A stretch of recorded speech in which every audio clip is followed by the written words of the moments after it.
Palutang na naman. Si Aquaman, no? Nagpalutang na naman at nakaabang na naman si Ant-Man. Si Ant-Man. Sige, birahin mo. At ayun nga mga kaibigan, no? May lumutang na naman po sa Zambales. Di ba ako nagkakamali? Zambales. Sa Zambales. Maribeles. Bataan.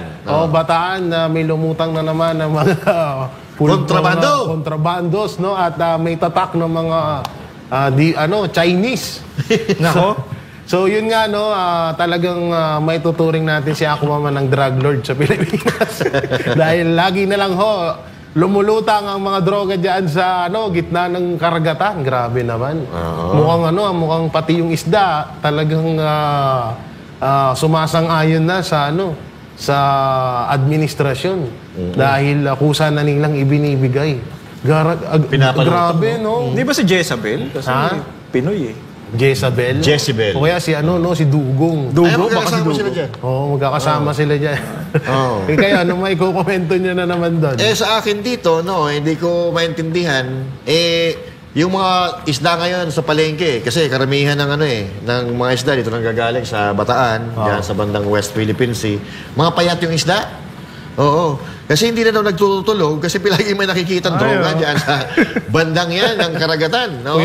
Puyat lagi eh. So, hindi ko alam kung bakit ganito ang nangyayari. Na lagi may mga palutang-lutang. Lutang-lutang na nga yung mga leader natin. Pinapalutang nyo pa ng pinapalutang. So now, ang problema dito na naman natin, ang tanong natin ulit mga partners, bakit droga lang? Wala yung may-ari nito. Sino may-ari nito? Sana, may nakalagay ba presyo? Wala nang nakalagay eh. Pero ang nandito... Pero sako-sako no? Palutang-lutang. Sako ng dagat, illegal na droga, pala ang laman. Wala nakalagay kung ilang kilo to eh. Nahiya pa. Baka hindi pa na-inspect, hindi pa nakakadampot yung... Hindi pa natitest kung good item eh. Oo, baka check muna. Check muna. Quality check muna bago natin malaman kung... Picture-picture. Siyempre, ganun talaga. Kailangan niya sa zona eh. Medyo mo ng ilong. Ayan. Kailangan sa zona. Grabe, no? Wala eh. Ayan lang ang kaya nilang gawin. Palutang lang ng palutang, pero wala tayong lulutang na drug lord. Ganyan katakot ang mga drug lord kay Marcos. Yun. Sobrang takot nila. Hindi sila nagpapakita. Binibigay na lang nila ng kusahing droga. Diba? Kaysa mahuli tayo, nanginginig pa sila eh. Kaysa mahuli tayo, ibigay na lang natin. Hindi kasi nung nakaraan, ng pakulo nila, yung droga, isuko mo sa checkpoint. Ayan. So ngayon, iba na. Ang droga, palutang mo sa dagat. Yan. Kasi medyo, yung sa checkpoint, medyo pinagkaguluhan. Congestion eh. Tsaka yung driver, hinanap. Wala na. May driver, hinanap. Hindi natin alam kung nasa yung driver. Nasa Banateros na. Lumalimos dada yun eh. Tapos ito, wala magagawa. Walang driver. Walang mangingisda na kasama. So walang kukwestiyonin ng tao. Basta kami, may nakuha kami droga. Oo. Naalala nyo ba yung parang panahon ni Erap? Yung maglalagay ka ng basura, tapos hindi, tama nga yung sinabi niya. Bakit po nyo tinatapon yan? Para may, para may damputin sila. Photo ops ba? Photo ops. Ito. Parang sa tingin ko, ganun din to eh. Tinapon nila, sila rin nagkukuha. Sila rin nagkukuha. Hindi kasi talagang mapapaisip ko noong una.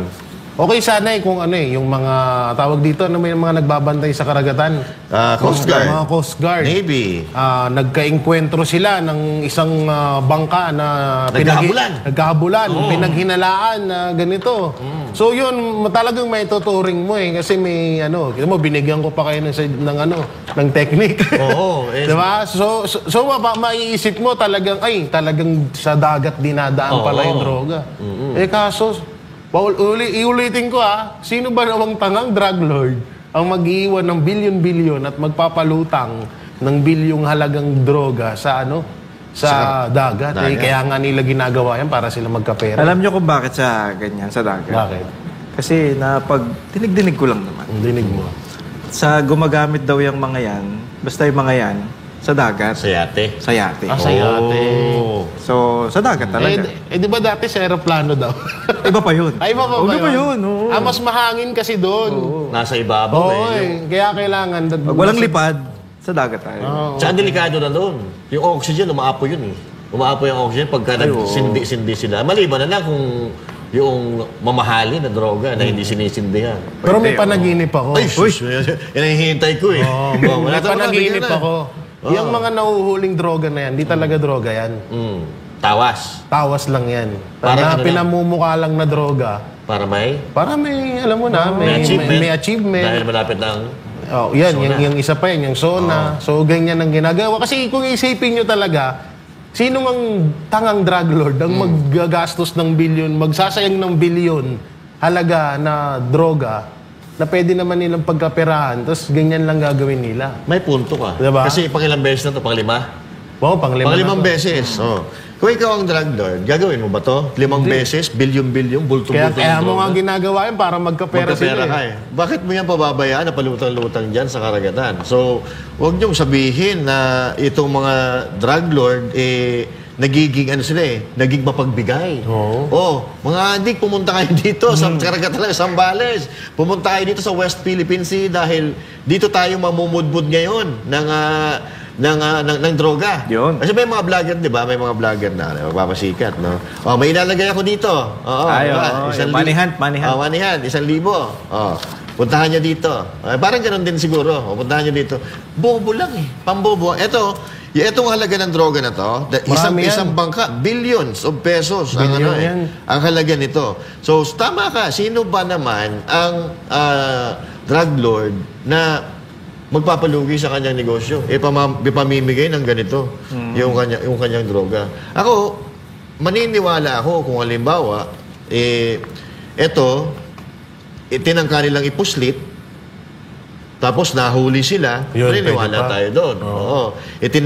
Tinangka nilang ipuslit, dadalhin sa halimbawa sa Malaysia, dadalhin sa Indonesia, or ipapasok sa Pilipinas, vice versa, maniniwala pa tayo doon. Pero ito, parang ang ginagawa kasi nila dito, parang ginagawa nilang tanga yung mga Coast Guard, yung mga Marines, at yung mga Philippine Navy natin.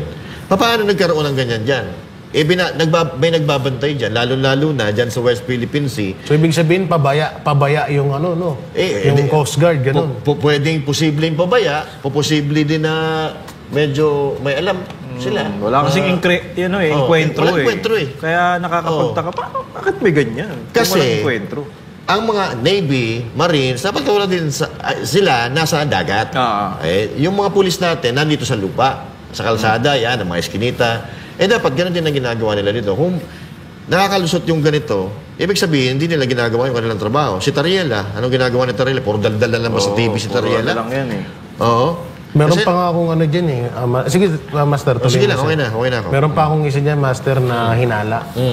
Na bandang huli, magkakaroon niya ng ano, ng mga sasabihin nila na talagang may dumadaan na isang barko na nagdadala ng droga sa Pilipinas. Tapos nalalaglag lang yan.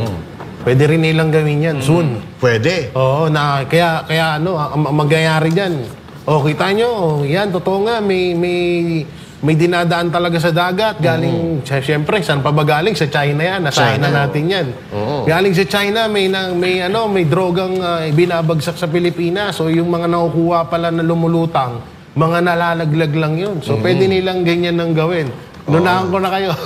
Para hindi nyo nagawin. Sa sobrang dami ng dinadala ng mga Chinese na droga sa Pilipinas, hindi nila namamalaya na may nalalaglag. Oo, ganun. Grabe, no? Oo.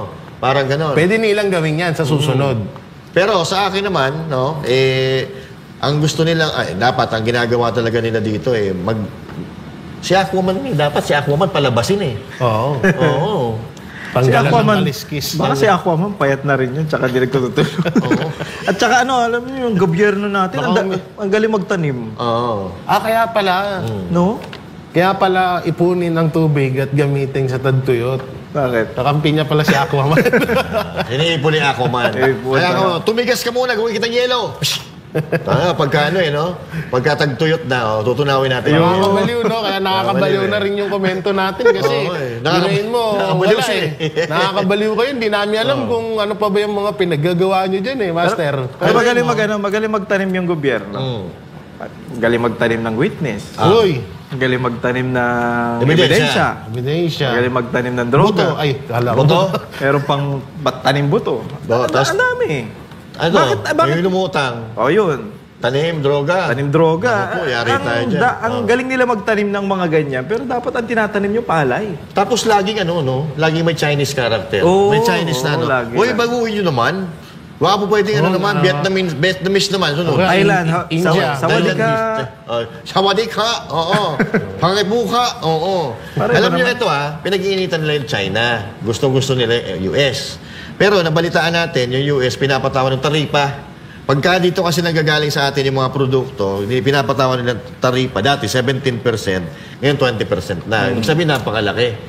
So yung mga mamumuhunan, yung mga nag-i-export ng mga produkto mula sa Pilipinas sa puntang Amerika, lugi. Pero gusto pa rin nila yung Amerika. Samantalang yung China, zero na taripa. Hindi pinapatawan ng taripa. Ang mga produkto natin, napapunta doon sa kanila. So ganun, ang ibig sabihin ko, yung China is for business lang talaga. Trade.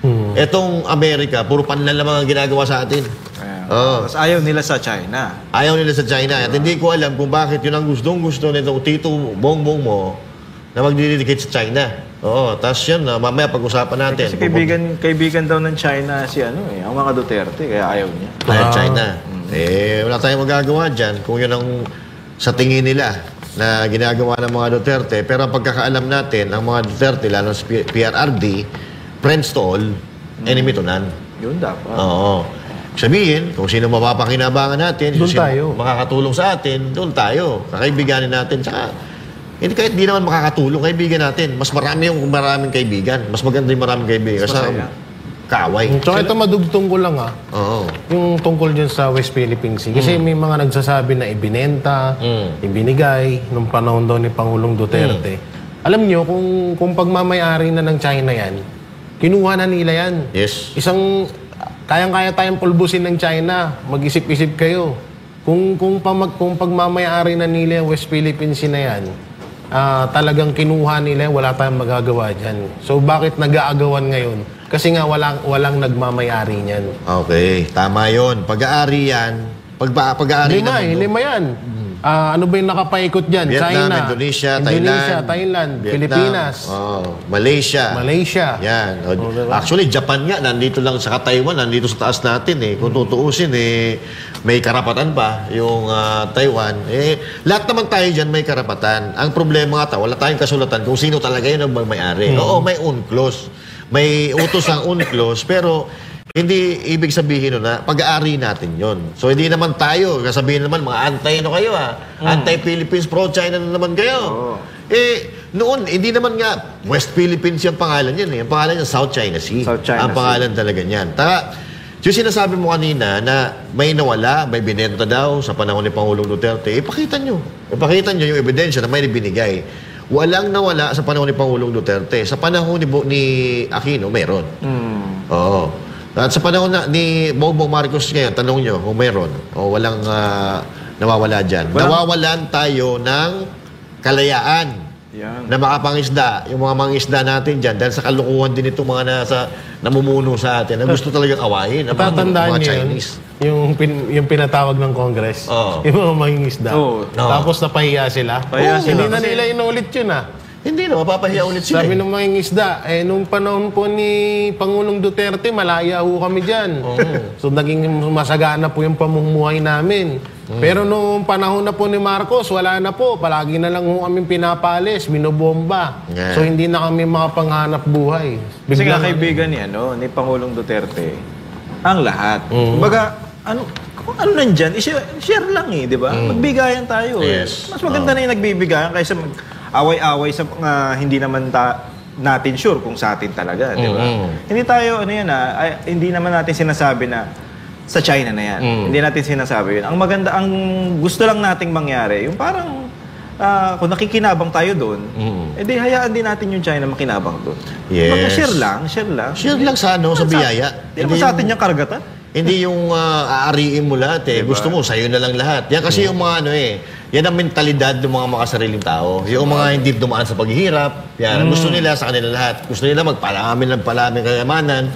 Hanggang sa yun na ang nagiging implementasyon nila doon sa pamumuno nila Kasi nga, hindi nila alam kung ano yung pakiramdam ng mga mahihirap. Hindi nila alam kung anong pinagdaanan.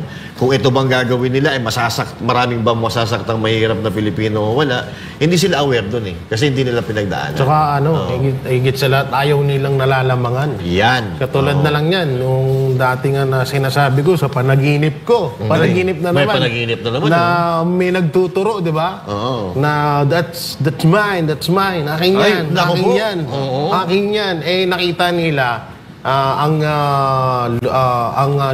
nabuo ni Pastor Apollo C. Kibuloy na mga hindi nila akalain na kayang-kaya pala to ng isang pastor.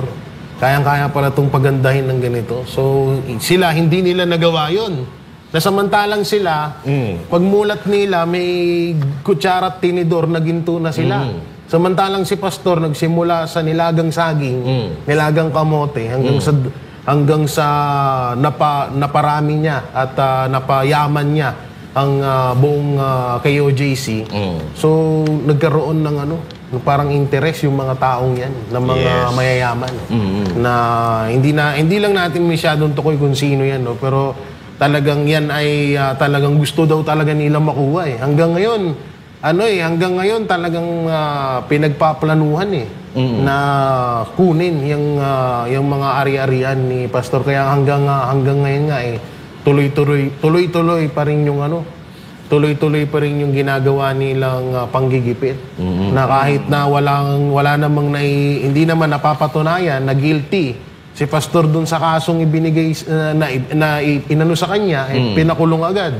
Diba? So hanggang ngayon yung sinasabi ko kanina na hindi sila kontento kung ano yung yaman na meron sila. Lalo't nasasapawan sila. Bukod doon sa sinasabi mo, ayaw nilang paghirapan yung mga bagay-bagay na gusto nilang makuha. Gusto nila instant eh. Pagka nakita ng, eto, hahanapan ka nila ng butas, then pagka nakonsuladahan, itong pag-aari mo, di kukunin nila yan. By hook or by crook. Wala kang magagawa. Gagawa nila ng paraan yan, gagawa ka ng kaso. Kaya lang, kung yung may-ari nun, may talino, marunong sa batas, at may paninindigan, hindi basta-basta mauuot. Ugaling sakim yung mga ganyan. Tsaka duktungan ko lang yung sinabi nyo, alam mo yun, yung the best teacher is experience. Yes. Diba? Hindi mo mai-implement o hindi ka matututo pag hindi mo na-experience. For example, ako, kunyari, magaling ako kumanta. Diba? Pag pumiyok ako dun sa part na yon, hindi ko siya aaralin na maging okay. Kung hindi ko na-experience sa pumiyok. Diba? Hindi ka nagkamali. Hindi ako nagkamali. Kagaya din yan sa buhay. Diba? Pag, sige, example natin, sa love life. Diba? Mahilig ka talaga sa love life. Example lang naman natin. Maraming makaka-relate dyan. Lover boy talaga. Kitang-kita. Maraming makaka-relate dyan. Kumbaga, di ba, pag... Kaya napapagalitan Halimbawa, niloko ka. Yari ka mamaya Diba? pag-uwi. Hindi. Sige, try mo. Niloko ka. Kasi binigay mo yung yung hindi ka nagtira sa sarili mo. Ngayon, next time, pag may in love ka ulit, dapat magtira ka na sa sarili mo. Kasi na-experience mo na binigay mo yung lahat. Alam na alam. Kung may Mr. Dreamer, may Lover boy. May Mr. Maraming nakaka-relate dyan. Lalo na ikaw, hindi mo namang sasabihin yan kung hindi ka nakarelate, diba? kung hindi mo pinagdaanan Diba? Kaya nga, sa mga tao, kahit sino, presidente, lahat ng mga personalidad, huwag niyong ibibigay lubos-lubusan ng todo-todo. Kasi pagdating ng dulo, baka ikaw maging kawawa. Katulad ni PRRD.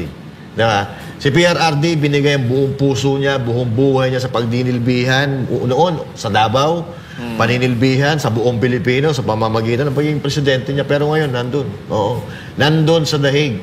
Kung ano ang ginawa niyang pagmamalasakit sa ating bayan, kabaliktaran ang sinukli sa kanya. Siya ay pinagkanulo, kinidnap, pinarurusahan ngayon, 80 anyo, samantalang siya, yung isang presidente, kaisa-isang presidente na nagmalasakit, maraming nagawa sa ating bansa, sa ating henerasyon, siya ang pinapahirapan ngayon. Kaya nga, isinusulong ngayon sa Senado ang dalawang mahalagang resolusyon kaugnay sa kalagayan ng dating Pangulong Rodrigo Duterte. Ang isa para sa kanyang house arrest at ang isa naman ay para sa mapauwi siya agad mula sa dahig. Sa Netherlands at si Naomi Perez sa report. Buong suporta ang ibinibigay ni Senador Ronald Bato de la Rosa sa resolusyon na layong mapauwi sa Pilipinas si dating Pangulong Rodrigo Duterte at maisailalim ito sa house arrest. Basta importante andito siya sa ating bansa at kung ano mang may mangyari mo sa kanya na hindi maganda, andito lang siya. Ang Pilipino ay kagad ay andyan sa kanyang piling.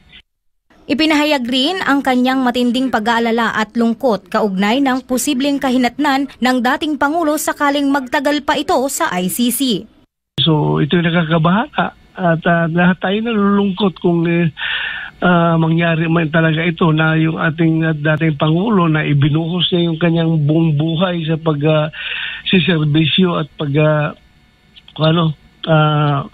paghanap ng paraan para mabigyan ng magandang buhay yung bawat Pilipino. Ngayon, hahayaan na lang natin na mamatay doon sa ibang bansa at sa loob pa ng kulungan at hindi makauwi dito. Nakalungkot po. Ang hirap isipin. Kaya naman hinikayat ni De La Rosa ang mga kapwa mambabatas at iba pang sangay ng pamahalaan na bigyang halaga ang resolusyon na nagsasaad ng respeto at kooperasyon sa panawagan ng Senado para sa agarang repatriation ng dating Pangulo. So, kung yan ay, kung sila ay respeto sa kanilang co-equal branch of government at bibigyan nila ng weight yung sense of the Senate, then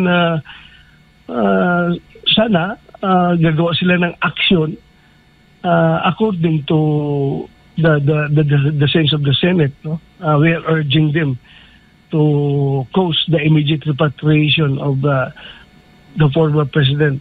Dagdag pa niya, hindi na raw dapat palakihin pa ang usapin sa politika, soberanya o reconciliation. Dapat anya ay unahin ang makataong konsiderasyon, lalo pat karamihan sa mga senador ay makadiyos, makatao at makabayan. Sa nakikita ko, sigurado makakuha ng majority yan dahil ako tingin ko what bad will it give to the senators kung i-consider nila yung humanitarian na aspect na sitwasyon ngayon ni Pangulong Duterte. Nakalimutan na nila yung about sovereignty, about reconciliation. Ngayong lumalakas ang panawagan para sa house arrest at repatriation ni dating Pangulong Duterte, inaasahan ng ibang senador na makakakuha ito ng majority support sa Senado. Para sa kanila, ito ay hindi lamang usapin ng politika, kundi paggalang at pagiging makatao. Para sa Diyos at sa Pilipinas kung mahal, nag-uulat na Yume Perez, SMNI News. Ayun na nga mga kababayan, maganda yung mga itinuturan ngayon ni Alan Peter Cayetano. Oo. Yung pagkakamali ng pamilyang Marcos, yung pagkakamali, yung hindi itinuloy ni Amy Marcos, si Alan Peter Cayetano ay nagtutuloy. Kasi ito nga, si Amy Marcos, puro forma lang eh. Oo, paumpisa lang. Oo, puro forma lang. We will bring PRRD home. Pero ngayon, tahimik. Oo. Tapos, Panalo na kasi. Tapos yung hearing niya regarding dito sa pagpapadala kay Pangulo Duterte sa daig, wala sa website ng Senado. Wala sa website ng Senado. So ibig sabihin, parang ginamit lang talaga. Ginamit na naman. Tapos ang gumagawa ng trabaho niya ngayon, si Alan Peter Cayetano. And same as, yung si BP Sara Duterte na kaibigan niya, dapat magtatanggol niya sa impeachment ni BP Sara Duterte. Pero si Alan Peter Cayetano ang gumawa ng paraan para maibalik yung articles of impeachment doon sa Kongreso. And at the same time, itong pagpapadala kay pagkinap kay PRRD, si Alan Cayetano rin ang gumagawa ng paraan para makauwi si Pangulong Duterte. So dito mo makikita ang tunay na kaibigan. Tunay na kaibigan. Dahil, eto sa tingin ko, si Alan Peter Cayetano, pinababuhay lumunan niya. Yung mga, sige, kung sinong gusto tumulong kay PRRD, tulungan ninyo. Kung wala na talaga, ako na tutulong kay PRRD. Kaya yan, naglabas siya ng resolusyon na naglalayon na ma-house arrest si PRRD. At eto, nasa ano naman natin yung mga kondisyones doon sa nilalatag ni Alan Peter Cayetano ay naaayon naman sa batas ng Pilipinas at naaayon din sa batas ng ICC. Kaya, pag ito naharang at hindi na pagbigyan si Pangulong Duterte, wala na talaga. So, ibig sabihin, talagang mga demonyo na ang nasa ano natin ngayon. Nasa liderato natin ang mga namumuno sa ating bansa. Kasi pag pipirmahan mo yan, kung ikaw ipapayag na si Pangulong Duterte dahil sa katandaan niya at bilang naging maayos at marami nagawa sa Pilipinas, inalagaan tayo. Kahit pa paano, sa loob ng 6 na taon, nakatulong tayo na mahimbing dahil yung mga turugista takot sa kanya. Pag hindi pumirma or kumontra itong mga ibang senador dito, ibig sabihin, talagang wala na. Pinamumunuan na tayo ng mga diablo, mga demonyo. Kasi maganda naman itong hangarin eh. Si PRRD, inalay niya buhay niya eh. Ha? Pinagbayad niya yung mga oligarko. Yung mga drogista, pinasara yung mga pagawaan ng mga droga. Diba? So yung basta yun nang aapi sa bayan, nang aapi sa mga Pilipino, kinalaban niya.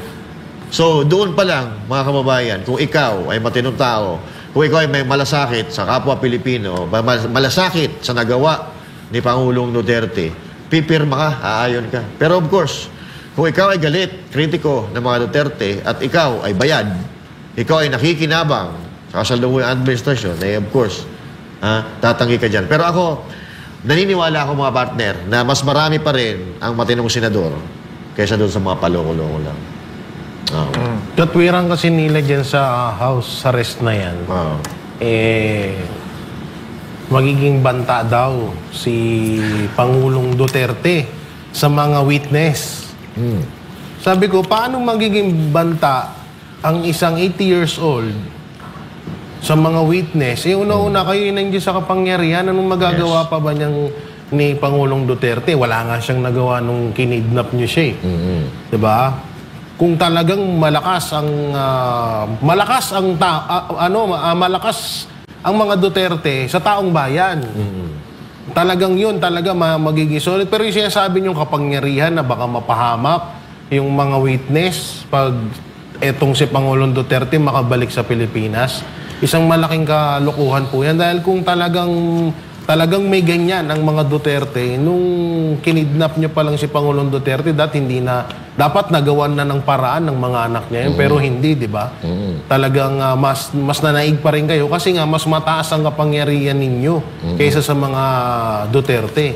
At noon pa man, marami nang tumitestigo, yung iba nga, diba, umano pa nga, bumaliktad pa. Marami na kayong ibinabatong testigo laban sa mga Duterte.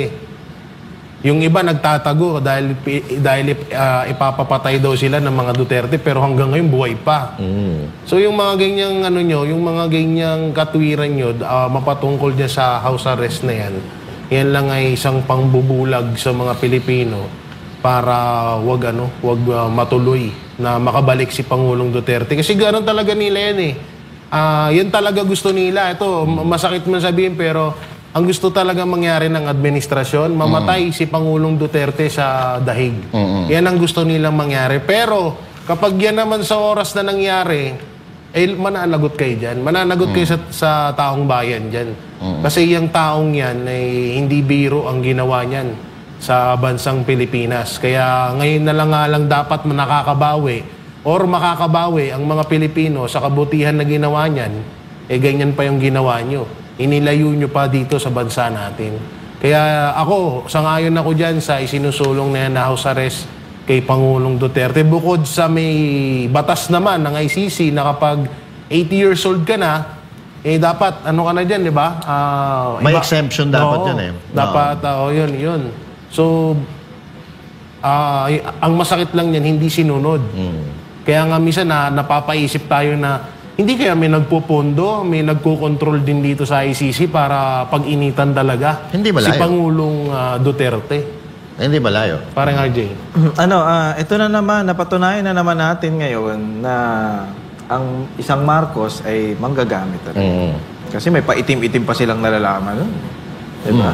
Ngayon, nasa na yan? Nasa na si Senator Aimee? Wala tayong maramdaman. Hindi natin siya makita kung saan, pero alam niyo yun, nung eleksyon, panay labas. Ang ingay. Hanggang sinasabi pa niya na gagawin natin ang lahat para mapauwi si Pangulong Duterte. Gumaganon pa. At, magagalit na naman yung mga Aiminatics. Kasi sabihin nila, Aimee na naman tayo ng Aimee. Pero dito natin makikita yung manggagamit dun sa matalino. Manggagamit, matalino. Kasi Peter Cayetano, Alan Peter Cayetano, kahit naman hindi, kahit sabihin na natin hindi ka-aliado ni Pangulong Duterte yan, gagawin talaga niyo yung tama eh. Yes. Kasi kahit na kalabang ka niyan, biruin mo nga pinahiya niya na si dati. Si Marcos. Si Marcos dati. Tsaka ito mga partners, no, kung hindi nyo napapansin, ang nangyayari ngayon, ito ay parang istorya na nauulit. Istorya ng matandang Marcos. Kung matatandaan nyo, noong kapanahunan ni Marcos Sr., ang kalaban nila noon ay mga Aquino. Si Aquino ay tumakas papuntang ibang bansa, no? Dahil kalaban siya ng Marcos Sr. No? Ipapapatay siya ng Marcos Sr.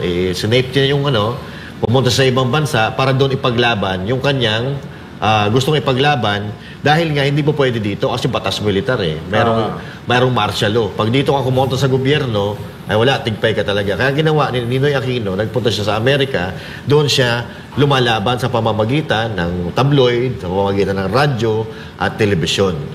Kung mapapansin nyo ngayon, ganun din ang nangyayari. Ngayon, sa junior, ang kalaban niya Duterte. Kaya lang ang pagkakaiba, yung dilaw, tsaka yung pula, magkasundo na sila, magkakampi, laban sa mga Duterte. Pero kung papansinin mo yung pattern, halos parehas ang ginagawa ng anak doon sa tatay, na mas malala pa. Yung dati si Ninoy Aquino, hindi yun pinatapon hindi pinatapon siya. Kung kusang umalis, kasi alam niya, mamamatay siya dito. Kusa rin siya bumalik. At yun nga, namatay siya. Pero itong si Pangulong Duterte, hindi siya umalis Dinukot siya. Kinidnap siya, itinapon. Kasi ayaw na nila na nakikita si Pangulong Duterte, ayaw nila na napapahiya sila. Kasi sa tuwing nagbibitaw ng salita si Pangulong Duterte at talagang lumulubog sila ng hindi lang 6 feet below the ground. Lumulubog sila, pagkatao nila, kredibilidad nila, lumulubog. Kaya kung matatandaan mo, talagang pababa ng pababa yung ratings at popularidad nitong administrasyon na ito. Sino ba naman ang hindi bababa ang popularidad? Yung isang presidente na maraming nagawa sa Pilipinas, imbis na binibigyan mo ng medalya, binibigyan mo ng pagkilala, ipapakidnap mo, pahihirapan mo sa ibang bansa. And of course, hindi naman mga tanga mga Pilipino. Ang mga Pilipino, nakikita nila kung sino ang may nagawa, kung sino ang nagmamalasakit sa taong bayan. Sabihin na natin, nagdakaw, okay? Sabihin na natin, lahat ng politiko nagdanakaw, di ba? So doon, ano pipiliin mo? Yung nagnanakaw, pero hindi ko naman sinasabi na nagnakaw, Ano pipiliin mo? Yung nagnanakaw na may nagawa o yung nagnanakaw na walang ginagawa? Siyempre, doon na tayo sa may nagawa. Pero hindi ko sinasabing may ninakaw kasi ni isang poste sa bahay ni PRRD, wala siyang naipatayo at kung ano yung laman ng kanyang bangko, nung pagpasok niya, halos ganun pa rin ang laman ng kanyang bangko. At ito, maiksi na lang. Tayong mga Pilipino, yung mga OFW natin, masama ang loob nila Masama ang loob nila pag nagtatrabaho sila sa ibang bansa at ang inaalagaan nila ay hindi nila kaano-ano na matanda. Di ba? Ang kultura kasi natin, yung mga magulang natin, yung mga lolo't lola natin, inaalagaan natin yan.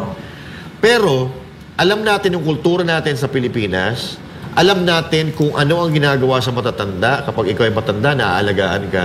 Kakaiba yung ginawa kay Pangulong Duterte. Kay Pangulong Duterte, 80 anyos, na kailangan na ng kalinga ng kanyang pamilya, kalinga ng kanyang mga anak kaibigan, itinapo nila ng sapilitan sa dahig. Samantalang, itong mga banyaga, iba-ibang lahi ng banyaga, pag sila ay nagiging senior citizen or tinatawag nilang, nandun na sila sa retirement stage, gusto nilang pumunta sa Pilipinas dahil alam nila na ang mga Pilipino ay mapag-alaga. Kasi kung mapapansin nyo, maraming foreigners nag-aasawa ng Pilipina. Kahit hindi kagandahan, kahit sabihin na natin, yung tinatawag nila na mga endangered species, di ba? Yun, mga exotic. Pero, hindi naman kasi yung itsura hindi yung pagkatao. Kundi yung maaalagaan sila pag sila ay humina. So, baliktad itong mga damuho na sa gobyerno natin. Imbis na alagaan yung isang tao na maraming naitulong sa mga Pilipino, ipinagkanulo nila, gusto nilang malagutan ng hininga dahil sa paghihigante. Nandun sa dahig si PRRD. Alam mo, dapat ang ginawa ni Marcos, di ba, binabati ko siya ni Pangulong Duterte. Dahil, alam naman natin, may baggage, weak. dapat ano na lang ang ginawa na lang niya is, yung alam mo yun, nagpakitang gilas. Di ba? Sinundan niya yung ginawa ni Pangulong Duterte. Nilagpasan niya. Di ba? Pwede Nilagpasan niya. At syempre, isa pa doon, kung maaari, nagpatulong siya. Di ba? Sana nagpatulong na lang siya kay Pangulong Duterte na, hindi, alam mo, ma-pride din yan Ma-pride din yan si Marcos Kung alam mo yung, dahil nga mayaman, at hindi nakaranas ng kahirapan, bakit ako magpapatulong dyan sa pobre na yan? Mas mayaman kami. At Marcos kami. Yun ang nangyari dyan. Imbis na humingi siya ng tulong kay Pangulong Duterte na tulungan mo po ako na mapalakad tong Pilipinas dahil wala akong alam. Diba? Mas matutuwa pa sa kanya si Pangulong Duterte. O sige, tulungan ka namin, tulungan kita kung paano ko ginawa itong mga to. Di mas maganda pa ang kapakanan natin ngayon, mas maganda pa ang Pilipinas ngayon kung ngayong Marcos ay humingi ng tulong sa Duterte. Anong ginawa? Diba? Pagkatapos niyang manalo dahil kay BP Sara, ayan na, impeachment. Si Pangulong Duterte pinadala doon. Tapos natutunog-tunogan pa natin si Senator Bato at si Senator Bongo, gusto rin yatang ipadala sa daig. Tapos, itong mga, alam mo yun, itong mga DDS vloggers, talagang pinupuntirya pa. Wala na talaga Imbis na, alam mo yun, imbis na magpakumbaba ka, na wala kang alam, dahil wala kang alam, magmamataas ka pa, at dadalihin mo pa, pupuntirihin mo pa yung mga tao na tumulong sa'yo. At isa pa ang pinakamalaking tulong sa kanya, si Pastor Kibuloy. Diba? Ang laki ng tulong ng SMNI at ni Pastor sa kanya kung bakit siya nanalo. Kasi, pero mo naman, ayaw nga umatin sa debate niyan Diba? Ginawan siya ng sariling debate sa SMNI. Ginawan siya ng sariling debate. Ganyan ka ka-baby. Diba? Ganyan ka pinagkatiwalaan, pero anong ginawa mo? Diba? Ginipit mo pa rin. Wala Kay OJC, kinawawa mo. Si Pastor Kibuloy, di ba? Pinaano mo sa aso mo. Pinagipit mo sa aso mo. Wala wala kang pakialam kung makaapak ka o kung sino man ang dalihin mo, kung sino man yung maapektuhan, basta ikaw masaya ka at masaya kayo, bahala na kayo sa buhay niyo. Wala akong pakialam sa inyo mga Pilipino dahil nakaupo na ako Presidente na ako Kaya wag mong sasabihin na wag mo sasabihin sa amin o papakalandakan sa amin na mayroon kang ginagawa. Wala kang ginagawa. Ang ginagawa mo, binababoy mo ang Pilipinas. Yun lang yun. Bali magiging na yan 3 beses na mangyayari yan sa kasaysayan ng Pilipinas. Unang-una, yung mga taong mahal talaga nila yung bansa, na kahit pumatay sila or mamatay sila, gagawin nila yung mga bagay na yon para may pagtanggol ng bansang Pilipinas. So, nanguna, medyo konti lang ang nalalaman natin dito sa kwentong to, yung kay General Luna, na alam naman natin, natutol din siya sa mga Amerikano, kaya pinaginitan siya ni Emilio Aguinaldo, kaya ganun ang nangyari sa kanya. Pangalawa, yung kay Justice Corona. Diba? Ano ba yung naging doon? Ano ba yung naging doon? Pinagtanggol niya lamang yung mga magsasaka sa Hacienda Luisita. Sa Hacienda Luisita. So ngayon kay Pangulong Duterte, ano ba yung kay Pangulong Duterte kundi tayo rin mismo? Ipinagtanggol niya tayo ng inilayo niya tayo sa kapahamakan laban sa mga durugista, sa mga kriminal, 'di ba? So alam nyo, magiging pangatlong beses na to na mangyayari sa kasaysayan ng Pilipinas na may mga taong talagang matitino at tumindig sa kanilang tungkulin na gustong patayin ng mismo namumuno sa bansang Pilipinas. No? So, diretso na tayo. Sino pa ba? Kasi yung ginagawa nila kay Pangulong Duterte, ganyan na rin yan. Torture na yan Kasi ibirin mo, 80 years old. Unang-una gumagana justice system natin sa Pilipinas, ba't ayaw nyo rito? Pumapayag naman yung pamilya niya na litisin dito yung kaso. Bakit dadaling nyo doon? Kasi nga doon, hindi masyadong mapapansin, unang-una ng pamilya Duterte, pangalawa ng mga Pilipino, kung paano nyo sabihin na nating lasunin. Kung paano nyo pahirapan yung tao na yan. Yan nga, kasi kung sa totoo lang talagang, kung hindi mo talagang makakalkula, kasi nung nandito kasi Pangulong Duterte, di ba? Hindi yan halos makaakit sa Stage. Inaalalayan pa. So, ibig sabihin, mahina na. At may edad na nga, 80 years old. Kung si Marcos nga, bata pa, ang hina na nga rin eh. Paano pa kaya yung isa? Yes. Diba? So, dyan pa lang talagang may tuturing mo na talagang isang torture na yan kay Pangulong Duterte. At yun nga lang, nakakalungkot at nakakakaba na nakakalungkot dahil baka sa mga susunod na mga henerasyon na mamuno sa bansang Pilipinas, matakot na silang gampanan yung kanilang tungkulin. Kasi ilang tao na rin ngayon pa lang. Unang-una dyan, si Pastor, ginampanan niya lang naman yung tungkulin niya. Isa siya sa mga tumulong para mawala yung mga makakaliwa dito sa Pilipinas. So anong ginawa? Ang SMNI, nagbabalita ng katotohanan. Anong ginawa sa SMNI? Si Vice President Sara Duterte, nagtatrabaho ng maayos sa DepEd. Nagtatrabaho ng maayos bilang Vice President ng bansang Pilipinas. Anong ginawa nila? Ginigipit nila. Si Pangulong Duterte. Tapos, talagang binuhos ni Pangulong Duterte ang 6 years na panunungkulan niya bilang Presidente sa Pilipinas. Ginawa niya ng maayos yun. Ginampanan niya ng maayos yun. Pero anong ginawa sa kanya, ganito pa yung mga ibinalik sa kanila. So, nakakatakot lang na balang araw may mamuno sa bansa natin na matakot dahil sa mga ganitong gawain na bandang huli, kahit gawin niya ang kanyang tungkulin sa bansang Pilipinas, ang balik sa kanya ay ganito, panghaharas. Ito nga nakakalungkot, no? Kasi biruin mo, no? He protected us. Millions. He protected millions of lives of Filipinos, but we fail to protect him. Pinagtanggol na tayo sa mga masasama. Binigyan tayo ng maayos na buhay, pero bigo tayo na may pagtanggol siya. Pumayag tayo na may ipadala. Manakaw siya, madukot siya, papunta doon sa The Hague. Yun ang hinalulungkot ko. At kung matatandaan natin, mga kababayan, pangalawang beses na ito paghabili ni PRRD. Yung sa Hong Kong napabiro na sinabi niya, para sa akin ito'y habilin na pag ako nawala, patayuan niyo ako ng rebulto. Patawa pa nga eh. Kung si Rizal, ang hawak libro, ako patayuan ako ni rebulto na hawak ko ganito. Ibig sabihin, baril.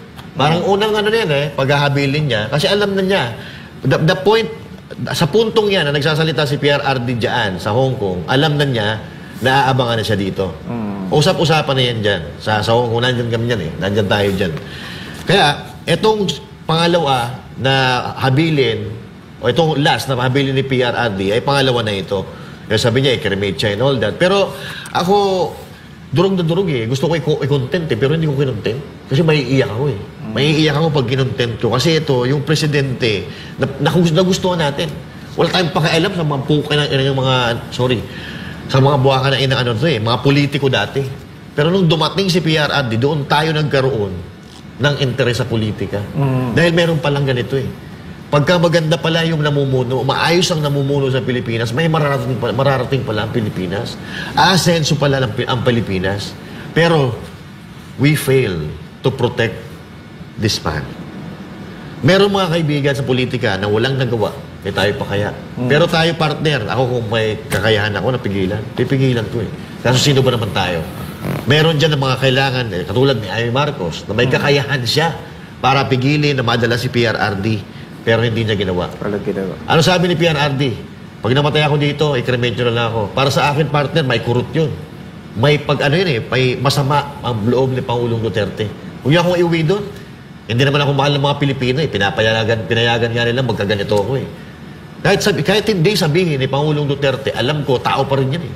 May pakiramdam yan na masama ang loob niya dahil sa kabila ng ginawa niya sa mga Pilipino sa Pilipinas. Ito ang ginaganda sa kanya ng gobyerno ni Marcos. Unang-una, ito tapusin ko lang, mabilis lang. Si Imelda Marcos, ipapakita lang natin sa mga kababayan natin kung gaano kawalang puso at demonyo ang pamilyang ito. Si Imelda Marcos, kung matatandaan nyo, guilty yan. 7 counts of graft. Ipakukulong, i-issuean ng subpoena at warrant of arrest, ayaw ni Pangulong Duterte dahil kinonsider yung edad. Hindi ipinakulong. Unang-unang utang na loob yun. Pangalawang utang na loob, yung ama nila, na halos 3 dekada na nakahimlay sa aquarium, hindi pinapalibing ng mga Pilipino, lalo-lalo ng mga dilawan sa libingan ng bayani, isang probinsyanong Duterte ang naglakas ng loob kasi Hodang magalit sa kanya ang buong mundo, magalit sa kanya lahat ng mga Pilipino, sinunod niya yung nakasulat sa batas ng Pilipinas, sa konstitusyon na pag ikaw ay presidente, pwede kang ilibing sa libingan ng mga bayan. Ginawa niyo yun. Dahil yun ang tamang gawin. Pangalawang utang na loob. Pangatlong utang na loob, Duterte ang nagbalik sa kanila sa Malacanang. Pero anong ginawa nila sa mga Duterte? Ganyan kademonyo ang Marcos. Kaya nga sabi ni Chavit Singson last na to. Oo. Si Manong na nagsabi. Si Manong Chavit Singson na mismo ang nagsabi. Yung kanina, yung about dun sa sinabi ni Vice President na yung sa cremation, may isa kasing meaning dun Alam naman natin na na si Pangulong Duterte ay ayaw talaga ng gulo. Yan. Isa sa mga nakikita ko na kaya ayaw niya ipauwi rito yung mga labi niya kung sakali. Kasi alam niya na yun ang pagmumulan ng gulo Tama. Kaya kaya nga biniling niya, ang galing lang kasi hanggang sa dulo ng hininga niya, yan pa rin yung nasa puso't isip niya na maiwas sa kaguluhan Kapakanan pa. at kapahamakan ng mga Pilipino. Kasi alam niya pag sa oras na siya ay mawala, diyan mismo sa dahig, at inuwi ang bangkay niya dito sa Pilipinas, matinding gulo ang mangyayari dyan. Kaya nga biling niya, wag dalhin. Kung dito ako mamamatay sa dahig, dito nyo na lang yan ilagay. Huwag nyo yan iuwi. Hindi man sakto yung pagkakasabi ko sa sinabi ni Vice President Sara Duterte, pero yan po yung nakikita kong meaning doon sa sinabi niya. Kasi alam niya na magkakaroon ng napakalaking gulo, pinakamalaking gulo sa kasaysayan ng Pilipinas pag sa oras na maiuwi dito ang bangkay ni Pangulong Duterte. Kaya yun ang biniling niya sa kanyang anak, parang RJ. Alam mo, bakit iba ang mga Duterte sa ibang politiko? Bakit siya nag-excel? Kasi alam mo, yung na tayo simula umpisa, sanay na tayo sa nangyayari. Kurap, gulo, bangayan ng bangayan, pabalik-balik lang, trapo. Sanay na tayo Pumasok ngayon ng Duterte. That's naisip natin, kaya pala. Kumbaga, meron palang tao na makakagawa na puksain yung droga. Tanggalin yung mga korap, pagandahin ang Pilipinas, ayusin ang Pilipinas, at mahalin ang mga Pilipino. Diba? Kaya iba siya Kaya yung mga Pilipino, especially mga OFW, talagang naramdaman yung pagmamahal ng isang presidente. Na masasabi nila na may presidente pala tayo. Unlike noon sabihin na natin, Erap, Pinoy, Gloria, diba? Hanggang ngayon, Marcos. Hindi mo maikukumpara yung isang Duterte sa mga presidenteng nagdaan. Kasi iba yung pagmamahal at mararamdaman mo talagang mahal ka. Kasi kahit lumabas ka sa kalsada, hindi ka kakabahan Unlike before, talagang kung maaari, magdala ka ng kutsilyo pag lalabas ka. At kung maaari, magdala ka ng kasama kung lalabas ka. Kasi anytime pwede kang mamatay. Yes. Nung pumasok ang Duterte, nakita natin yung pagbabago ng Pilipinas. At kaya nga gusto natin ang sigaw ng mga Pilipino, i-extend natin yan. I-extend pa natin para magkaroon tayo ng, alam mo yun, mas mahaba pang, mas maramdaman pa natin yung pagbabago ng Pilipinas. Ang pangarap nga ni Pangulong Duterte, para katulad ng Singapore.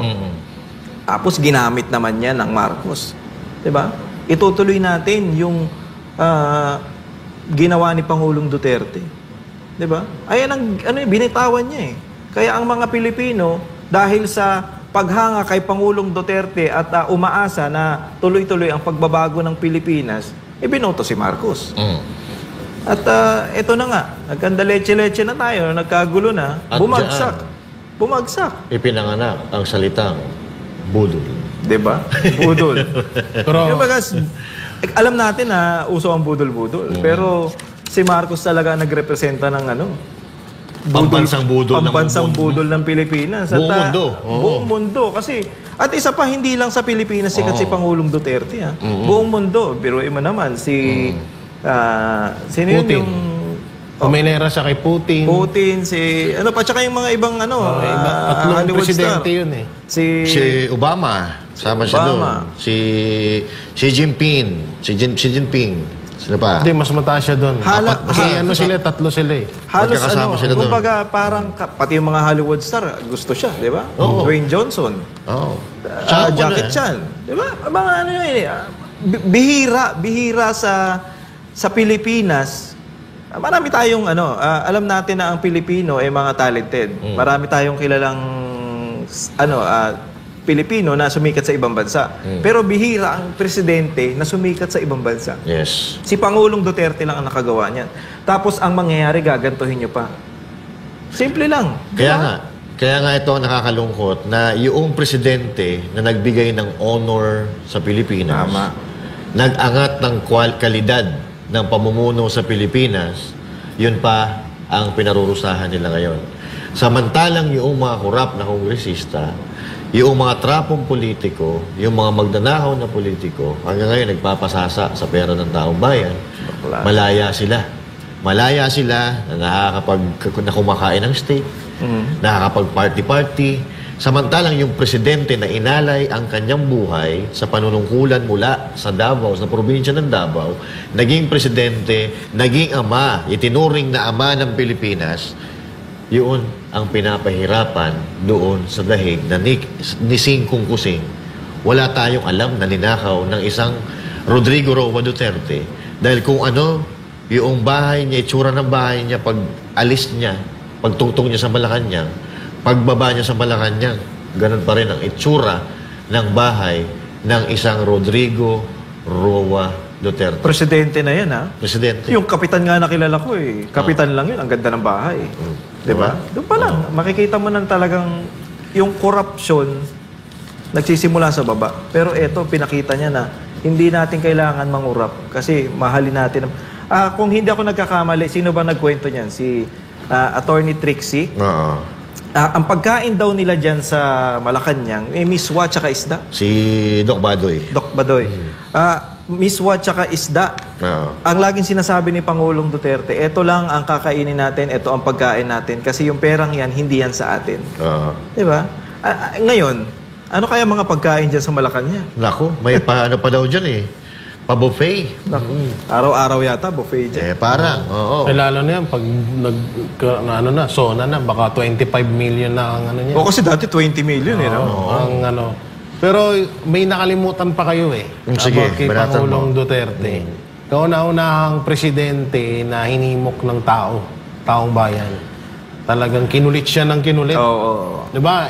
Ano yan, nagpuyat ang taong bayan dyan kay Pangulong Duterte na para magdesisyon lang. Para tumakbo. Para tumakbo bilang presidente. Sa kanya lang ginawa yun. Na talagang kinalampag siya, kinulit siya. At ilang beses niya pang tinanggihan yun, ha? Ilang beses niya pang tinanggihan nung mga panahon na yun. Yung panawagan ng mga Pilipino na tumakbo siya bilang presidente ng bansang Pilipinas. At nung bandang huli, talagang nakumbinsi na siya. Tapos ang masama nga, ganito pa yung nangyari, no? At ito, yung mapatungkol sa Dilawan at sa Marcos dati, di ba? Alam naman natin, mortal na magkalaban yun. Kaya may kantang Tatsulok eh. Oo, di ba? Alam nyo, dalawa ang nakikita ko dyan eh. Yung kay...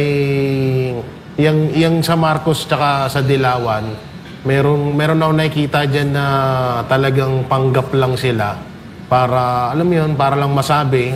Although namatay si Ninoy, pero hindi ko nasasabihin yung karugtong nun kasi baka makasuhan ako.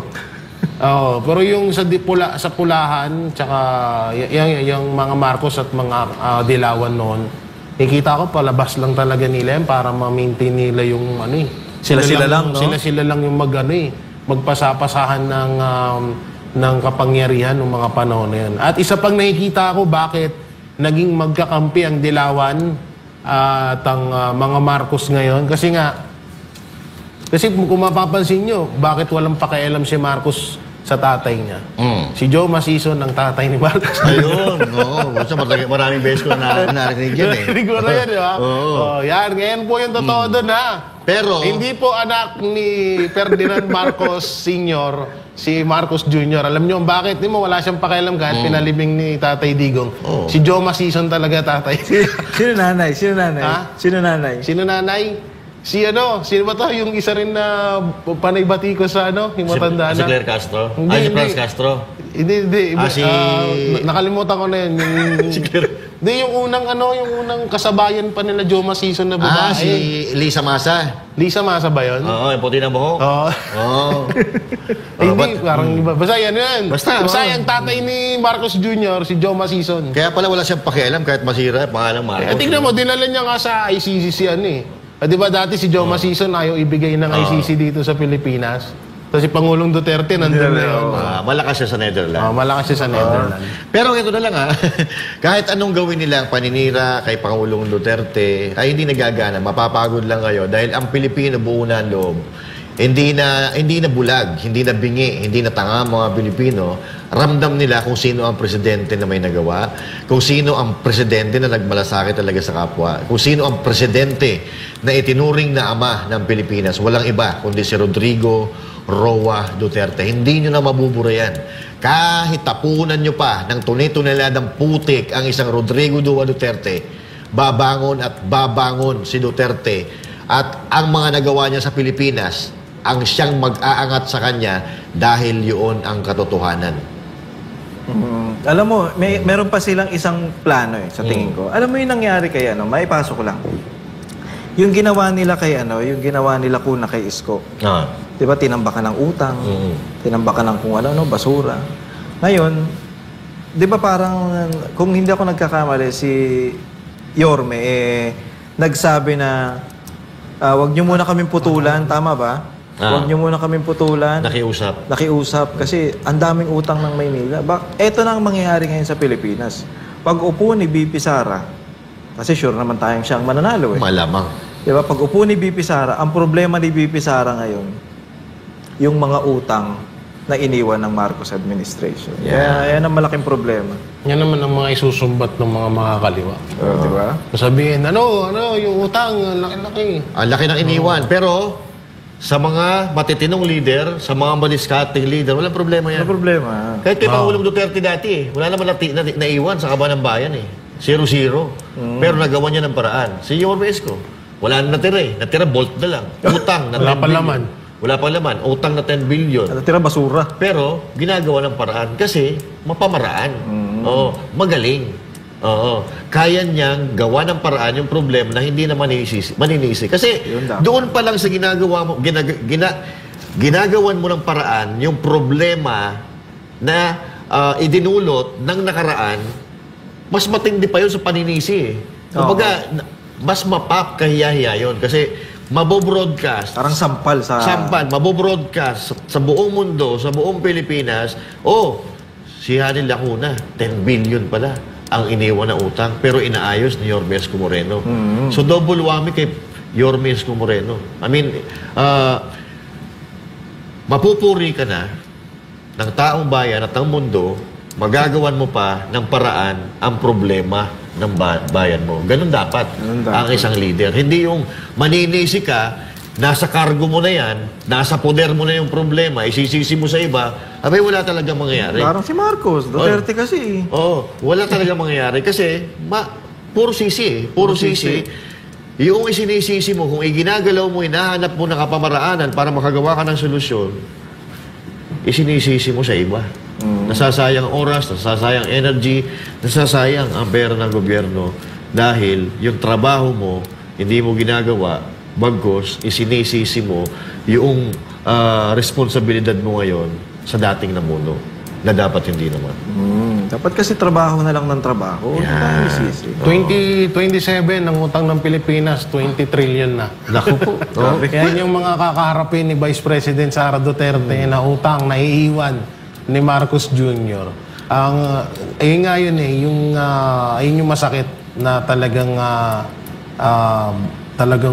iiwan ni Marcos Jr. na lubog na to. Kasi Yung dapat sandalan pa natin, isa yung gold bar, wala na rin. Wala na. Yung mga pondo hanggang ngayon, wala pa rin. Hindi na nasasagot. Yung sa 2025 budget, hanggang ngayon, wala na rin, natabunan na.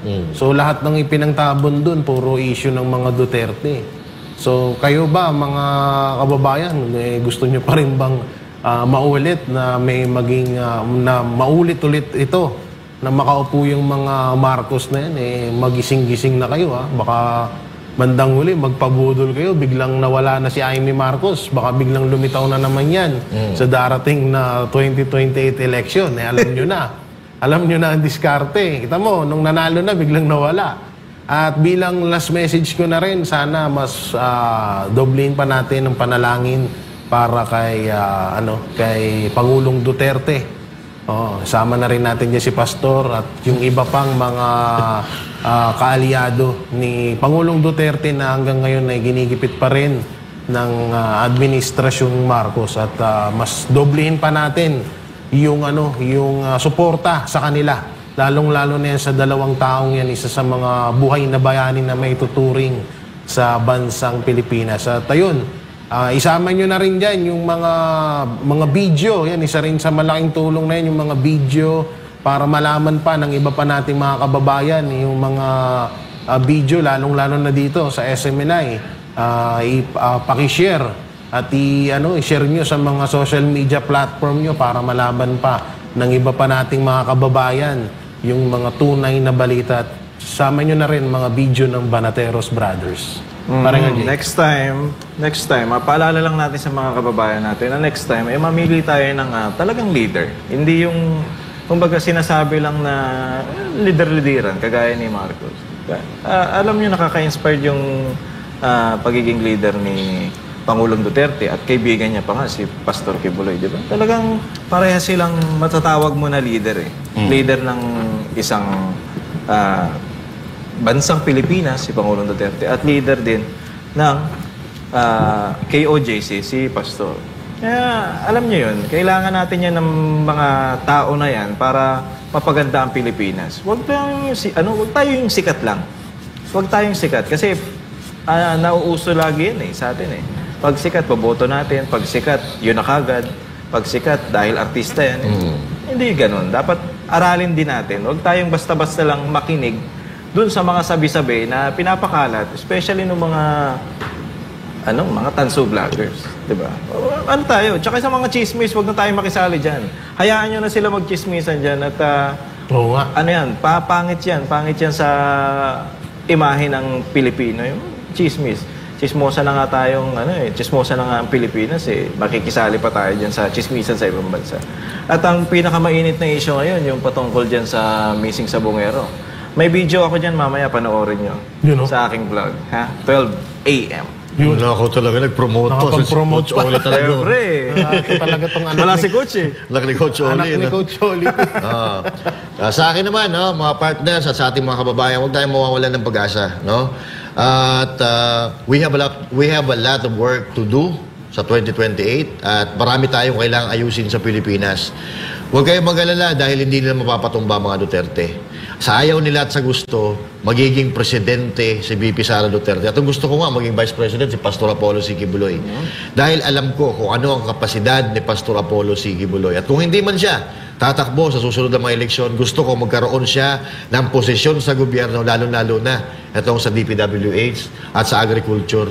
Dahil yan po talaga ang expertise ni Pastor Apollo C. Kibuloy. Yung maayos ang ating mga infrastruktura, malinis ang ating kapaligiran, maging maayos ang ating mga magsasaka. Yun po ang mga adhikain, yung mga vision at yung mga gustong mga pangarap ni Pastor Apollo C. Kibuloy na ako, itataya ko ang sarili ko pag hindi nagawa ni Pastor Apollo C. Kibuloy. Kaya naman tayo nandito, kaya tayo sumusuporta dahil alam natin na magagawa talaga niya. Magagawa ni VP Sara Duterte. Pag itong mga ito ang naluklok sa pwesto, sigurado aalago ang Pilipinas dahil mauubos ang mga korap, mauubos ang komunista, mauubos ang mga kawatan sa Pilipinas. win-win tayo. Oo. So marami pa sana tayong gusto pag-usapan, kaya lang inabot na tayo ng oras. Kita-kita po tayo muli. Mga kabanateros, dito lang sa Siminay, pag tama palakpakan, pag mali banatan. Ako po, si Master Judea. At ako naman, si Ding Guevara. Ako naman po si paring RJ. Para sa Diyos at sa Pilipinas nating mahal.